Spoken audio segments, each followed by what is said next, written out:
Hi, my name's Lorna, a children's respiratory nurse, and I'm going to show you how to help your child use an AeroChamber with their inhaler. Using an AeroChamber means more of the medicine gets down into your child's lungs.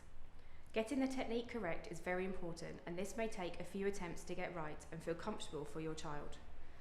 It is important to choose whether they can take it through the mouthpiece directly or with a face mask.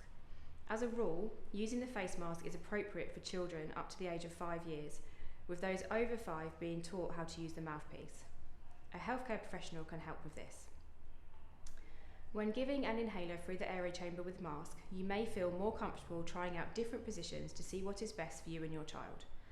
Try to encourage a sitting, standing or lying position with the chin slightly tilted up, as this will help the medicine get down into their lungs. To use the inhaler, hold it upright and take off the cap. Check there is nothing inside the mouthpiece. If the AeroChamber has a valve, make sure this is facing upwards. Shake the inhaler well. Put the inhaler into the hole at the back of the AeroChamber. Once you are both comfortable with the position you have chosen, place the mask over your child's mouth and nose, establishing a good seal. This is important to ensure the correct amount of medication is delivered to the lungs. Encourage your child to breathe in and out slowly. Press the canister on the inhaler, releasing 1 dose of medicine, and get them to continue breathing in and out slowly and steadily 5 times. It might be a nice idea to count with them.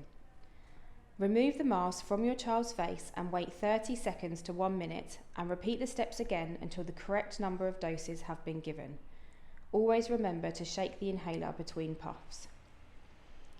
If your child has been prescribed an inhaler containing a steroid, it is a good idea to get into a routine of taking this before brushing their teeth, or encourage them to rinse their mouth out with water to reduce the chance of any side effects.